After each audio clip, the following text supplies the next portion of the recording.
श्रीकृष्णताई. हो हो हां, मी ते अनम्यूट करायचं राहिले म्हटलं असा आवाज काय येतोय. जय श्रीकृष्ण. आलीत का मंडळी? हो आले. चल 12 जण झालेत, या लागलेत, एक एक वाढतायत. ठीक आहे. आज मंगळवार 24 सप्टेंबर. सर्वांना शुभेच्छा. आज आता आपण 27वा म्हणजे हरिपाठातला तशा अर्थानं शेवटचा अभंग पाहतो आहोत. आणि सगळ्यात महत्त्वाचा अभंग आहे की ज्याच्यामध्ये हरिपाठाचं सर्व सार आलेलं आहे. तर आज आपण बघूया आता. वसुदेव सुतं देवं कंसचाणूरमर्दनं देवकी परमानन्दं कृष्णं वन्दे जगद्गुरुं. गुरुर्ब्रह्मा गुरुर्विष्णुः गुरुर्देवो महेश्वरः गुरुः साक्षात् परब्रह्म तस्मै श्री गुरवे नमः. शान्ताकारं भुजगशयनं पद्मनाभं सुरेशं विश्वाधारं गगनसदृशं मेघवर्णं शुभांगं लक्ष्मीकान्तं कमलनयनं योगिभिर्ध्यानगम्यं वन्दे विष्णुं भवभयहरं सर्वलोकैकनाथम्. अलंकापुरी पुण्यभूमी पवित्र तिथे नांदतो ज्ञानराजा सुपात्र. तया आठवीता महापुण्यराशी नमस्कार साष्टांग श्री ज्ञानेश्वरासी. आता आपण 27वा अभंग हरिपाठाचा घेऊया. सगळ्या हरिपाठ भक्तांना आणि भागवत भक्तांना सादर वंदन. नव्यानं कोणी उपस्थित झाले असतील तर त्यांचं स्वागत. बघता बघता हरिपाठही संपत आला म्हणजे आपल्याला भागवताकडे जरा जोर घेता येईल. सर्व सुख गोडी साही शास्त्रे निवडी रिकामा अर्ध घडी राहू नको. सर्व सुख गोडी साही शास्त्रे निवडी रिकामा अर्ध घडी राहू नको. लटिका व्यवहार सर्व हा संसार लटिका व्यवहार सर्व हा संसार वाया येरझार हरी वेड. नाममंत्र जप कोटी जाईल पाप रामकृष्णी संकल्प धरुनी राहे. निजवृत्ती काढी सर्व माया तोडी इंद्रियास वडी लपू नको. तीर्थीव्रतीन भाव धरी रे करुणा शांती दया पाहुणा हरी करी. ज्ञानदेवा प्रमाण निवृत्ती देवी ज्ञान समाधी संजीवन हरी पाठ. हरिमुखे म्हणा पुण्याची गणना कोण करी. आता सर्व सुख गोडी साही शास्त्रे निवाडी. आपल्याला 6 शास्त्र म्हणजे 6 दर्शन न्याय वैशेषिक सांख्य योग पूर्वमीमांसा आणि उत्तरमीमांसा अशी 6 शास्त्र आहेत. तर या 6 शास्त्रांनी निवड करून असा शेवटी निर्णय केला की सर्व सुख गोडी, सर्व सुखाची जर गोडी असेल तर ती कुठं आहे? हरिनामामध्येच आहे. आणि म्हणून काय सांगतात, रिकामा अर्धघडी राहू नकोस. तू या हरिनामाशिवाय नाम घेतल्याशिवाय अर्धी घटका सुद्धा राहू नकोस. कारण का? लटिका व्यवहार सर्व हा संसार. हा सगळा संसाराचा व्यवहार जो आहे हा सगळा लटिका आहे, खोटा आहे. आपण त्याच्या इतके भरीस पडतो की आपल्याला हे सगळं खरं वाटतं. आणि वाया येर झार हरिविण. आणि त्यामुळं हरी वाचून आपल्याला वाया व्यर्थ ही संसारातली येर झार सारखं. म्हणून शंकराचार्यांचं स्तोत्र एक पाठ केलं तरी वास आहे. पुनरपि जननम पुनरपि मरणम पुनरपि जननी जठरे शयनम इह संसारे बहुदुस्तारे कृपया पारे पाही मुरारे. अरे मुरारी माझं रक्षण कर. पाही म्हणजे मराठीतल्यासारखा पहा असा अर्थही येऊ शकतो, पण माझं रक्षण कर तू, आणि मला हे पुनरपी जननम पुनरपी मरणम नको. तेच इथं सांगतायत की ना लटिका व्यवहार सर्व हा संसार वाया ये झार हरी विण. आपण फक्त हरी वजा केला आपल्या घरातनं, आपल्या मनातनं, आपल्या अंतःकरणातनं, तर ह्या येरझारा चालूच राहणार. यंदा आहे मनुष्यजन्म, पुढचा कुठला मिळेल माहिती नाही. आणि मग त्या सगळ्या योनीमध्ये जर आपण 84 लक्ष योनीमध्ये फिरत फिरत बसलो तर 84 लक्ष वर्ष तर निघून गेली, तरी आपल्याला पुन्हा हा लटिकार व्यवहार खराच वाटत राहिला तर काही उपयोग नाही. त्यापेक्षा आत्ता जन्माचं चांगलं सार्थक करून घे राजा तू. मनुष्य मात्राचा जन्म मिळालेला आहे, हा सगळा व्यवहार खोटा आहे हे समजून घे. आणि हरीशिवाय जोर चुकणं म्हणजे हरीशिवाय हा या लटिका व्यवहार चुकणार नाही. अगदी सांगतायत बघा, समर्थसुद्धा सांगतायत की क्षणाक्षणाला नाव घ्या. ज्ञानदेव तेच सांगतात, नामदेवही सांगतात, एकनाथही सांगतात, तुकारामही सांगतात. का सांगतात की नामाकडे लक्ष गेलं की बरोबर या इतर कामांकडचं लक्ष, वासनांकडचं, इच्छांकडचं आपलं कमी होईल. म्हणून नाममंत्र जप कोटी जाईल पाप. जप म्हणजे जपत राहा. नाममंत्राचा जप जर केलात तर कोटी, फक्त कोटी असा अर्थ नाही आहे, अगणित. कोटी तरी मोजता येतात हो, पण ज्याला अनकाउंटिंग ज्याला म्हणतो त्याला कोटी असा अर्थ म्हणतात. म्हणजे जितकं तुझं पाप असेल तितकं सगळं निघून जाईल. आणि म्हणून तू काय कर, रामकृष्णी संकल्प धरून राहे. तू रामकृष्णांच्या नामाचाच फक्त दृढ संकल्प धरून राहा, करून राहा. निजवृत्ती काढी सर्व माया तोडी. हळूहळू काय कर, तुझी जी मनातली वृत्ती आहे आपल्या संसारातली ती हळूहळू काढून टाक. इंद्रियास वडील लपवू नको. आणि सगळी ही माया ममता तोडल्यानंतर तू इंद्रियांच्या अधीनसुद्धा होऊ नकोस, किंवा इंद्रियांच्या अधीर होऊन आत्मस्वरूपाला लपू नको, म्हणजे विसरू नकोस. इंद्रियासवडी, इंद्रियापासून तू दूर हो, इंद्रियांच्या अधीन होऊ नकोस, आणि ह्या आत्मस्वरूपाला किंवा हरीला विसरू नकोस. म्हणून तू काय कर, अजून सांगतात, तीर्थीव्रती भाव धरी रे करुणा, शांतीदया पाहुणा हरी करी. आता तीर्थाच्या ठिकाणी भाव धर म्हणतायत, पण तरीसुद्धा तीर्थ कुठलं, फक्त नामाचं तीर्थ. बाकी तीर्थक्षेत्री तुला जायची सुद्धा गरज नाही आहे.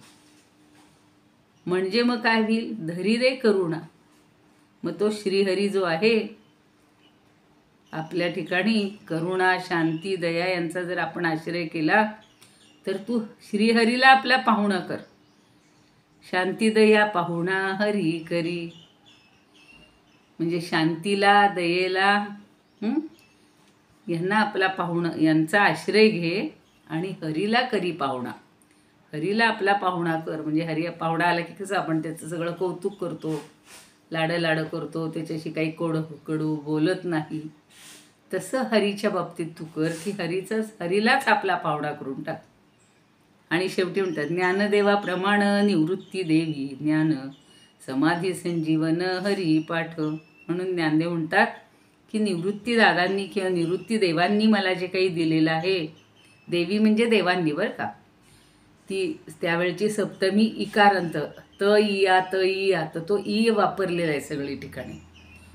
निवृत्ती देवांनी मला जे दिलेलं नामस्मरणाचं ज्ञान आहे ना, तेच प्रमाण आहे. मला दुसरं कुठलं प्रमाणच नाही आहे. नामस्मरण हेच इज इक्वल टू सगळं ज्ञान आहे. दुसरं ज्ञान मिळवायची गरज नाही, 6 शास्त्र पाठ करायची गरजच नाही आहे. अभ्यासणं अवघड आहे. अहो ते सांख्य ज्ञान तरी बरं आहे, पण तर्क, न्याय, मीमांसेतली पूर्वमीमांसा म्हणजे सगळं काय म्हणू आपण, सगळ्या यज्ञांचं ह्याचं ते सगळं शास्त्र ते झेपत नाही आपल्याला. आणि उत्तर मीमांसा म्हणजे वेदांत, तेही हेच आत्मज्ञानच सांगणार आहे. त्याचाच आधार घेतलेला यांनी सगळ्यांनी. तर समाधी संजीवन हरिपाठ, आणि त्या योगेच मला संजीवन समाधी प्राप्त झाली. त्यांना काहीच त्याचं वाटलं नाही. वय वर्ष 21, आत्ताची 21 वर्षाची मुलं बघा काय करतायत, सगळा एन्जॉय. 10 वर्षाचं मूल, 12 वर्षाचं मूल काल मला म्हणतो, आजी दुसरा पिक्चर आलेला आहे, नवरा माझा नवसाचा, दुसरी त्याच्यातली एडिशन आहे, आजचं आज बुकिंग करू का, जाऊ का? म्हणलं तू जा, मला अजिबात नको, आणि तू सुद्धा पाहू नको म्हटलं. पण ही 12-13 वर्षाची मुलं जर अशी भरकट राहिली, 21व्या वर्षी तर काय करतात आपल्याला माहिती आहे, रात्र रात्र जागतायत, भरकटत राहतायत, फिरत राहतायत, इकडं एन्जॉय करतायत, तिकडं एन्जॉय करतायत. ज्या वयात ज्ञानदेवांनी संजीवन समाधी घेतलेली, म्हणून ते सांगतायत की ही संजीवन समाधी मला या ज्ञानाला योगे लाभलेली आहे.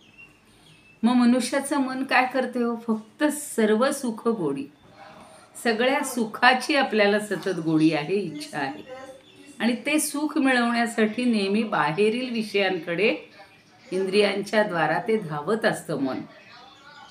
पण जगात असा कुठला विषय आहे का की जो कायम आणि पूर्ण सुख देईल? समजा एखाद्याला गुलाबजाम आवडतात, किंवा समजा एखाद्याला बटाटे वडे आवडतात, म्हणून त्यांनी दिवसभर ते खाऊन घेतले आणि पुन्हा त्याचं नाव काढलं नाही, असं होतं का हो? नाही होत. पुन्हा 4-8 महिन्यांनी आपल्याला त्याची आठवण येते, 4-8 दिवसांनी येईल. म्हणजेच ही जी इंद्रियांची गोडी आहे, ही सर्व सुख देणारी नाही, चिरंतन सुख देणारी नाही. आणि डोळ्यांना दिसणारी जी वस्तू आहे ती पुन्हा काळानंतर सुंदर दिसेलच असं नाही. किती अगदी महागडी वस्तू आणली तरी सुद्धा त्याच्यामध्ये काहीतरी बाधा आपल्याला दिसणारच, म्हणजे त्याची पुन्हा खात्री नाहीच आहे सुंदर दिसेल अशी. आता हल्लीचे ॲपवाले काय काय तुम्हाला माहिती नाही, माहिती असतील, इतके मोबाईलचे प्रकार निघाले. सगळे म्हणतात हा असला काय वापरता, जरा आजी दुसरा घ्या. किती वर्ष झाली? 4 वर्ष? अरे बापरे, अहो तो आता टाकून द्यायचा. यूज अँड थ्रोचा जमाना आहे. त्यामुळं सुंदर वस्तू दिसली की आणायची, आणि ती असुंदर झाली की तिला फेकायची. त्याच्या उलट बघा, काही जण म्हणतात आमची इतक्या सालची गाडी आहे, आम्ही ती जपून ठेवलेली आहे, आम्ही 18 वर्ष झाले, आता म्हणे तिच्यावर बॅन आला, म्हणजे ती वापरायची नाही असं पोलीस सांगतात. आणि मग त्या म्हाताऱ्या माझ्या धीरांना त्यांनी सांगितलं 85व्या वर्षी, आत्ता जर तुम्ही आता ही गाडी पुन्हा आज आणली, पण जर पुन्हा वापरली तर तुम्हाला 18,000 दंड भरावा लागेल. मग ते म्हणले मला कशाला 18,000 दंड, मग तुम्ही वापरू नका, वापरणं बंद, मग घ्या नवीन. आणि पुढे म्हणतायत म्हणून सुंदर वस्तू शोधणाऱ्या डोळ्यांना कुरूप वस्तूही पाहाव्या लागतात. आधी लोक दाखवतात किती रुपयापासून अमुक अमुक, साडीसुद्धा कितीची रेंज पाहिजे, मग ती अमक्या अमक्या, मग तुम्हाला एकदम भारीतली दाखवू का, सगळ्यात महागडी आमच्याकडची दाखवू का? तर पैठण्या बिठण्या घ्यायला गेलं तर डोळे गरगरायला लागतात. त्या आधीच रेंज ठरलेली असते, 2,000, 3,000, 4,000, मग 35,000, 40,000, मग काय लाखाची, मग 2 लाखाची, म्हणजे काय असेल आपल्याला तर त्याची कल्पना असते. आपल्याला असं वाटतं डोळ्यांनी बघून तर घ्यावं, काय उपयोग आहे बघून? आपण जर ती वापरणार नसू वस्तू तर बघायची तरी कशाला, कशासाठी त्या इंद्रियांना ताण द्यायचा? म्हणून बाहेरील वस्तूंचा बरे वाईटपणा हे आपल्या मनाच्या स्थितीवर अवलंबून असतो. एखादी बाई म्हणाले बघा मी आज 7,000ची आणली, आणि एखादी म्हणाले बघा मी 70 रुपयाची आणली किंवा 100 रुपयाची आणली, पण ही मला किती छान आहे, हा रंग किती मला चांगला आहे, मला उबदार आहे, मला यातनं गरम होणार नाही, मला अमकं होणार नाही, नेसल्यावर सुखदायक वाटेल. पण ते सुखसुद्धा तिचं चिरंतन नाहीच आहे ना. म्हणून सुभाषितकार काय म्हणतो बघा, चित्ते प्रसन्ने भुवनम प्रसन्नम, चित्ते विषण्णे भुवनम विषण्णम. चित्त जर प्रसन्न असेल तर सगळं जग प्रसन्न दिसतं, आणि चित्त जर विषण्ण असेल, दुःखी असेल, तर सगळं भुवन हे विषण्ण वाटतं, सगळं जग दुःखी दिसायला लागतं, आणि आपण आनंदी, जग आनंदी. तर म्हणून बाह्य पदार्थांपासून कधीही सर्व सुख किंवा परिपूर्ण सुख आपल्याला मिळणार नाही. मग आपण काय करायचे? तेवढ्यासाठी सगळ्या शास्त्रांनी असा निर्णय घेतला की ही सर्व सुखाची सदा सर्वदा गोडी फक्त हरिनामातच मिळणार आहे. आज शेवटचा आहे. आता परवा बघा मी तुम्हाला सांगितलं ना की जो 89वा श्लोक मनाच्या श्लोकाचा, जनी भोजनी नाम वाचे वदावे, हरी चिंतनी अन्न सेवित जावे. तेवढ्या 2 ओळी मी लक्षात ठेवल्यात. म्हणजे सतत हरीच्या चिंतनात आपलं प्रत्येक कृती घालायची. आता कालच कोणाला सांगितलं बघा, आपल्या ह्याच्यातच वाचलं की प्रत्येक गोष्ट ही रामाला अर्पण करा. ती बाई म्हणती मला कामातनं वेळच नाही, एक क्षणभर वेळ नाही आहे की मी देवाचं नाव घेईन. किती सुंदर सांगितले बघा त्या महाराजांनी. हां, मग तुम्ही काय करताय आता? सकाळी सकाळी चहा करताय का? बरं ठीक आहे, मग म्हणा रामा मी आता चहा करते, रामा आता मी चहा पिते, रामा मी आता केर काढते. म्हणजे फक्त तुम्ही तिथे रामाला घ्या मध्ये आणि तीच कृती करा. तुला अर्पण करते सुद्धा म्हणू नका, हे मी करते एवढं म्हणलं तरी बास आहे. तसं आता इथे म्हणतायत की सगळी गोडी ही या हरिनामातच मिळणार आहे आणि सर्व सुख बाह्य वस्तूत एकत्र मिळू शकत नाही. पूर्ण सुख ज्याला म्हणतात ना, पूर्ण सुख, पूर्णानंद असा एक शब्द वापरला जातो. कारण प्रत्येक इंद्रियांचे विषय वेगवेगळे आहेत. डोळे फक्त रूपाचं सुख देतात, कान फक्त ऐकण्याचं सुख देतात, जीभ फक्त चवीचं ज्ञान देते, त्वचा आपल्याला स्पर्शाचं, आणि नाक म्हणजे घ्राणेंद्रिय वासाचं. आणि ही सगळी सुख एकाच वेळी एकत्रित उपभोगायची असतील, मनाला जर ते शक्य होत नाही, म्हणून विषयांच्या साह्यानं सुख प्राप्त करणं अशक्य आहे. मग काय होईल? भगवन नाम जर घेतलं तर डोळ्याला सुद्धा भगवंताचं रूप आनंद देणार आहे, कानालाही त्या नावाने आनंदच मिळणार आहे. आपल्याला भगवंताचा स्पर्श होतोय असं म्हणून आपल्याला त्वगिंद्रियालाही आनंद मिळणार आहे. आणि नाम त्या रसनेनं आपण काल बघा सांगितलं उदाहरण, मागे मी पण सांगितलं होतं की एकदा जर रसनेंद्रियाला आपली हरिनामाची गोडी लागली ना, तर तुमच्या पदार्थात तिखट कमी आहे, मीठ कमी आहे, चमचमीत नाही, काही कळत नाही. तुकाराम बुवांकडे एकदा त्यांची सासूबाई आलेली होती आणि आवडीला वाटतं की आता आईला पुरणपोळी करून द्यावी. हा सांगितलेला आहे किस्सा मी पूर्वी. म्हणून ती छान, आणि ते आपल्याकडं कटाची आमटी म्हणतात किंवा कोणी त्याला सार म्हणतात, ते तिनं छान बनवलं. पोळी गरम गरम वाढली, आईला वाढली आणि महाराजांना बोलवायला गेली की चला हो आता माझ्या आईच्या बरोबर बसा किंवा नंतर बसा. आणि छान गरम गरम पोळी आणि आमटी वगैरे सगळं भाजी खा. बसले महाराज, छान जेवले. काय त्यांना गोड लागलंय बघा सगळं. कारण इकडं हरिनाम मनातल्या मनात घ्यायचं आहे. आता याच्यात आपण शिकणार आहोत की आंतरिक गोडी घ्यायची आहे आणि मनातल्या मनात हरिनाम घेत राहिले. विठ्ठलाची गोडी होती त्यांच्या मनात, त्यामुळे त्या आमटीत मीठ आहे का तिखट आहे काही पाहिलं नाही, तरी कळलंच नाही. त्या जेवून उठले आनंदात, विठ्ठल विठ्ठल विठ्ठल करत. आता आवडी बसली जेवायला, आणि आवडी जेवायला बसल्यानंतर बघते तर काय, त्या आमटीमध्ये मीठच घालायची विसरली होती. अहो तसा घास तिथे ठेवला आणि हात असा करून पदर बिदर सावरून आली. म्हणती महाराज तुम्हाला काही वाटतं का? तुम्हाला माझ्या आईच्या देखत काहीतरी माझी फजिती करायची वाटलं का? अहो त्या आमटीत मीठ नाही सांगायचं तरी. ते म्हणले अगं मला काहीच कळलं नाही, किती छान लागली आमटी आणि किती छान लागली पुरणपोळी तुझी. कारण मला विठ्ठलाच्या नामाची गोडी होती ना, अमृतमय माझं मुख झालेलं आहे, माझी जिव्हा झालेली आहे.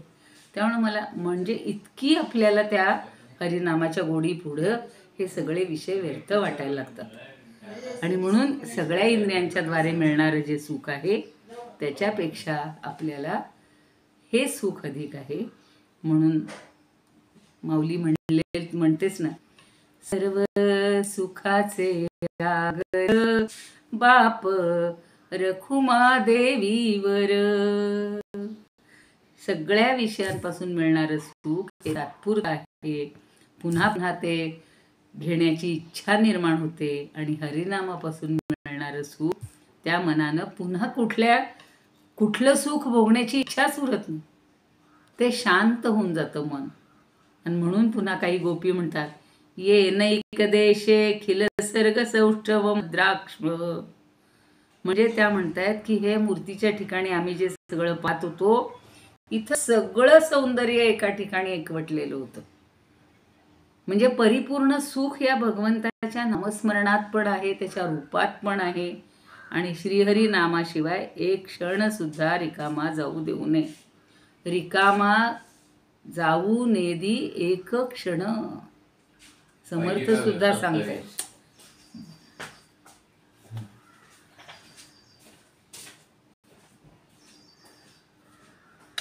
गेलं ते.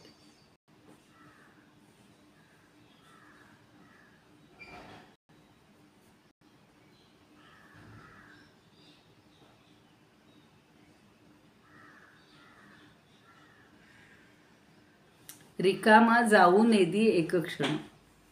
म्हणून एक क्षण यांनी सांगितलं, अर्ध घडी, अर्धा क्षण सुद्धा वाया घालवू नका. त्या गोपी म्हणतात, हे ब्रह्मदेवा, भगवंताच्या सगुण मूर्तीच्या ठिकाणी आम्ही सगळ्या ब्रह्मांडातील सौंदर्य एकवटलेलं पाहत होतो. आणि असं हे परिपूर्ण सुख एका भगवंताच्या नामस्मरणानं मिळत असल्यामुळं श्रीहरिनामाशिवाय आमचा एक क्षण सुद्धा वाया जाऊ देणार नाही. आणि हा संसार सगळा लटिका आहे, खोटा आहे. तो 2 अर्थांनी खोटा आहे. कसा की आपण एक कल्पनेनं सगळे व्यवहार करत असतो, ते केवळ मनातल्या मनात असतात, किंवा आपण स्वप्न पाहतो तीही प्रत्यक्षात नसतात. आणि म्हणजे हे सगळे व्यवहार खोटेच आहेत. एखादा जादूगार जादूनं कितीही पदार्थ समोर तयार करून दाखवतो, पण ते सगळे खोटे असतात. परवा बघा, 1 मिनिटाची जादू, ते नुसतं ओपन केलं तरी कुठं कुठं काय काय दिसतं. तर तो मायावी जादूगारच म्हणतात ना, मायाच असते त्याच्यामध्ये. इतकी सुंदर देखणी त्याची पत्नी असेल किंवा जी कोणी हिरोईन असेल, छान नटलेली होती, तिच्या पुढे पडदा धरला, पडदा बाजूला केला, ती गायब. पुन्हा त्यानं स्वतःभोवती पडदा धरला, तो गायब. हे सगळं लटीक आहे हो. आता ती काय जादू असेल तुम्हालाच माहिती. पण या भगवंतांनी हे सगळं विश्व निर्माण केलेलं आहे. आणि हे ज्ञानी माणसाच्या दृष्टीनं खोटंच आहे. कारण हा लटिकाची व्यवहार. आणि स्वप्न पाहणाऱ्याला जसं स्वप्न खरं वाटतं, तसं मायाग्रस्त अज्ञानी माणसाला हे सगळं विश्व खरं वाटतं. आणि म्हणून जागा झाला की स्वप्न खोटं होतं. त्याला कळतं की अरे जागा झालो, ते स्वप्न सगळं व्यर्थ होतं. आणि आत्मज्ञान झालं की हा संसार जो आहे हा खोटा कळतो. आणि म्हणून त्याला लटिका म्हटलेले. आता 2, भक्ताला सर्व विश्व भगवत स्वरूप वाटतं. दुसरं जे चरण आहे ते. आणि भगवंतच या प्रपंच रूपानं नटलेले आहेत, अशी त्याची दृढ भावना असते. त्यामुळं मी, तू, तो या प्रकारचं द्वैत. बघा, आपण सारखं म्हणतो तो असा होता आणि मी मात्र असं, तू असं करतोस, मी असं करतो. म्हणजे हे जे द्वैत आहे ना, ते द्वैत, बरं वाईट, चांगलं सुंदर, चांगलं वाईट, ऊन पाऊस, हे सगळी थंड, सगळी ही द्वैत आहेत. सुख दुःख. आणि हा व्यवहार सगळा लटिका आहे असं 10 वेळा आपल्याला बजावून सांगतात. कारण सगळीकडे भगवंत दिसत नसतील तरी तो प्रपंच खोटा आहे. मला जर प्रत्येक कृतीमध्ये, प्रत्येक वस्तूमध्ये भगवंत दिसत असेल तर हा व्यवहार खरा आहे. आणि खोट्या संसारासाठी आपण कितीही कष्ट केले तरी ते सगळे व्यर्थ आहेत. त्यामुळे जन्ममृत्यूची एरझार काही चुकणार नाही. वाया एरझार हरिविणा. मग आता हा देह म्हणजे मी, अशी वृत्ती पूर्ण सोडून दिली. देह सुखासाठी सगळी घर, संपत्ती, बायको, मुलं, आप्तेष्ट, माया, ममता, किती मी माझं म्हणून धरून बसतो आपण. ती आपोआपच जाईल. एकदा भगवंताच्या चरणी मन लागलं की मग आपण लक्ष घालणार नाही. तर बघा, 80-90 वर्ष झालं तरी अगं ते त्या ठिकाणी ठेवलेलं पाहिलंस का, कशाला पाहिलं, तिची ती बघेल ना.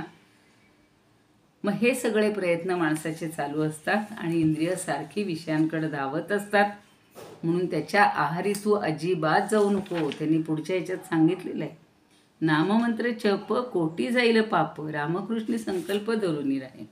आणि तुझं जर हे कोट्यानी म्हणजे मोठ्या प्रमाणात जे पाप आहे ना, हे जर जायचं असेल तर तू रामकृष्णाचा जप करत राहा. मग कितीही तीर्थ केली, व्रत केली, उपवास केले, तरी त्या ठिकाणी हरीचं वास्तव्य मानून त्याच्या ठिकाणी श्रद्धा ठेव. ठीक आहे, तुला जायचे तीर्थक्षेत्राला जा, पण तिथे हरी आहे हे लक्षात घे. बाकीच्या ठिकाणी बाह्य गोष्टींकडे तू लक्ष देऊ नको. आणि अंतःकरणामध्ये करुणा, शांती, दया या सद्गुणांना नित्य धारण कर. आणि अशा अंतःकरणातच श्रीहरी पाहुणा होऊन राहील. मग अशी पाहिलं आपण की शांतीदया पाहुणा हरी खरी. आणि तुझी कुठं कुठं श्रद्धा आहे ती तू ठेव. म्हणून तर ज्ञानदेव शेवटच्या याच्यात म्हणतात की माझ्या सद्गुरूंनी निवृत्तीनाथांनी सांगितलेलं श्रीहरीच्या नामरूपाचं महात्म्य किंवा ते ज्ञानच मला अत्यंत प्रमाण आहे. ते नाम, तो हरिपाठ हीच संजीवन समाधी आहे. नामधारक अखंड नामात गुंतला की त्याला प्रपंचाचं पूर्ण भान विसरतो. आणि म्हणून त्याला जिवंतपणेच अखंड समाधी स्थिती प्राप्त होते. ज्ञानदेवा प्रमाण निवृत्ती देवी ज्ञान, समाधी संजीवन हरिपाठ. हरिमुखे म्हणा पुण्याची गणना कोण करी. आता 27 झालाय. उद्याचा काही जण म्हणतात की 28वा घ्यायलाच नको. असं नाही, आपण घेऊयात. त्याच्यामध्ये फल म्हणतात ना, फळाची अपेक्षा करून आपण कुठलीच गोष्ट करत नाही. जे खरे वारकरी असतात ते 27च या ओव्या एवढेच अभंग म्हणत असतात. तर आपण फक्त एवढंच लक्षात ठेवू, हरिमुखे म्हणा पुण्याची गणना कोण करी. आता काल आपण पाहिलेलं होतं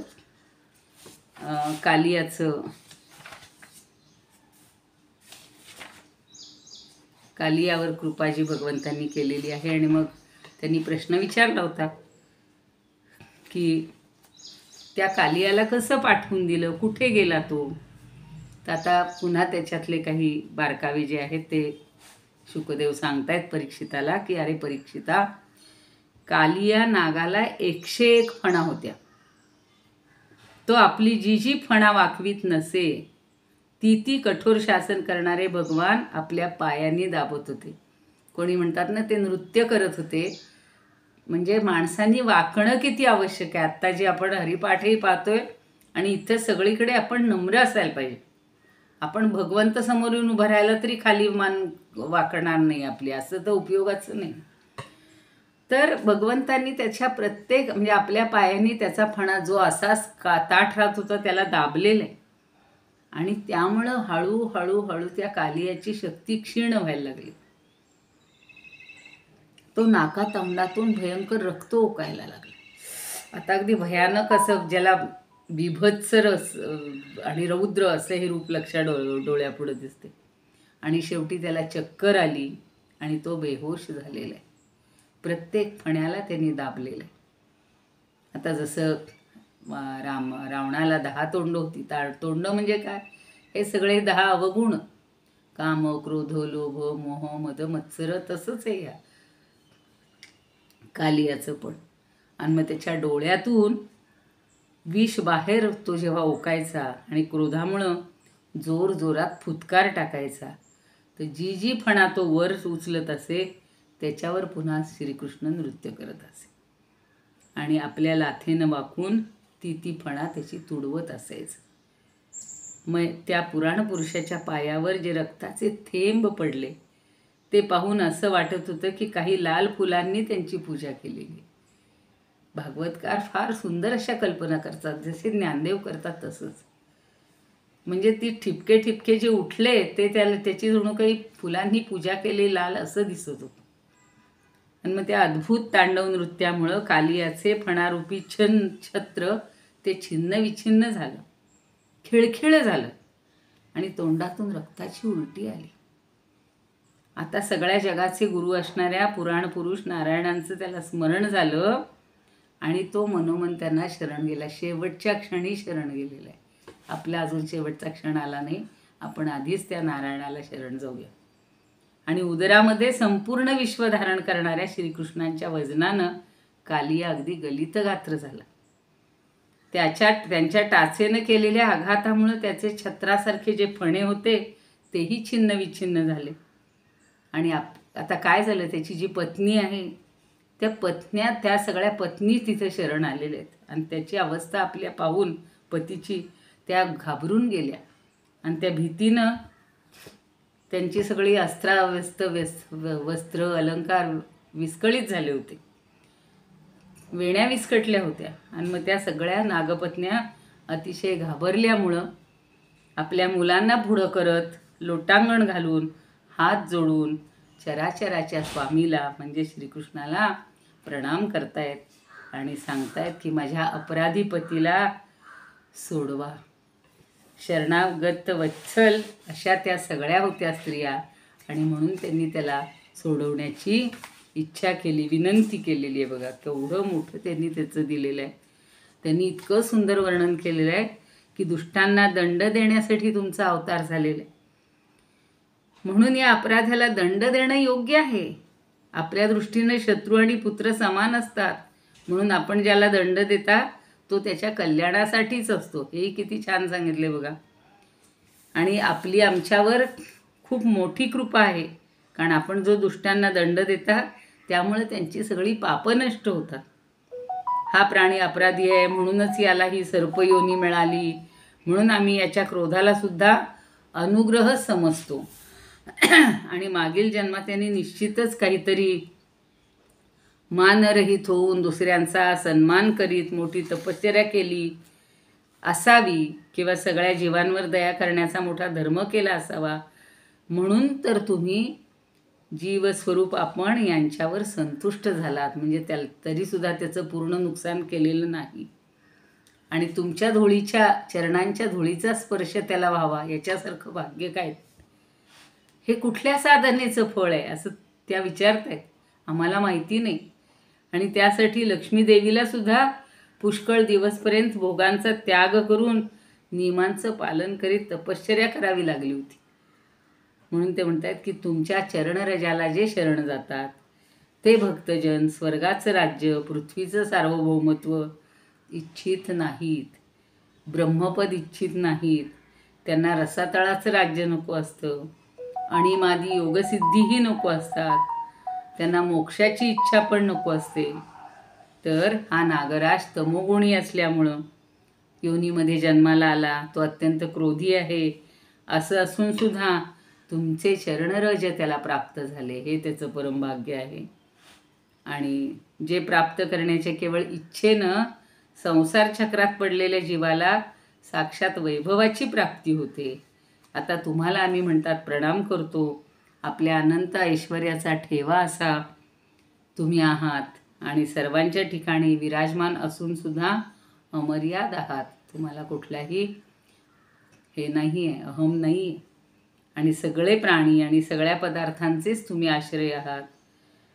प्रकृतीच्या पलीकडचे तुम्ही परमात्मा आहात. सगळीकडं सगळ्यांनी भगवंताची स्तुती छान केलेली आहे. आपणच ज्ञानविज्ञानाचा खजिना आहात, आपणच अनंत शक्ती आहात. आपलं स्वरूप अप्राकृत आहे, विकाररहित आहे, निर्गुण आहे, निराकार आहे. अशा रूपाला आम्ही म्हणतात नमस्कार करतो. इतकी त्यांनी छान स्तुती केली बघा. सगळं तत्त्वज्ञान पुन्हा सांगितलेलं आहे. भगवंताची सगळी नावं उच्चारलेली आहेत. आपणच वासुदेव आहात, आपणच संकर्षण आहात वगैरे वगैरे. आणि प्रभो तुम्ही स्वतः काही कर्म करत नाहीत तरीसुद्धा कालशक्ती आणि प्रकृतीच्या गुणाद्वारे आपण या सृष्टीची उत्पत्ती स्थिती लय वगैरे करता, असं सगळं सांगितलं. आणि शेवटी म्हणतात की आता आमच्यावर कृपा करा. हा सर्प मरणाच्या दारी आहे, साधू पुरुष अबलांवर दया करतात, म्हणून आपण आमच्या प्राणस्वरूप पतिदेवांना आम्हाला परत द्या. एवढीच मागणी केली. खूप अजून त्यांनी विनवणी इतकी केलेली आहे आणि एवढं गुणगान केलेलं आहे हरीचं. तेव्हा मग शुकदेव सांगतात की भगवंतांनी केलेल्या लत्ता प्रहारांनी तो जो फणा घायाळ होऊन अगदी नाग बेशुद्ध होऊन पडलेला होता, तर नागपत्न्यांनी स्तुती केल्यानंतर भगवंतांनी त्याला दयाबुद्धीनं सोडून दिलं. मग हळूहळू त्याच्या सगळ्या इंद्रियांमध्ये चेतना यायला लागली. आणि मग कालिया सांगतो, कालिया बोलतो, एवढा घेऊ भागाने पण थांबूया, की आम्ही जन्मतःच दुष्ट आहोत, तमोगुणी आहोत, दीर्घद्वेषी आहोत. आपला स्वभाव सोडणं जीवाला अवघड असतं, आणि म्हणून तर लोकांना मिथ्या प्रपंचाविषयी आसक्ती वाटते. पुन्हा तो सगळं ते तत्त्वज्ञान सांगतो.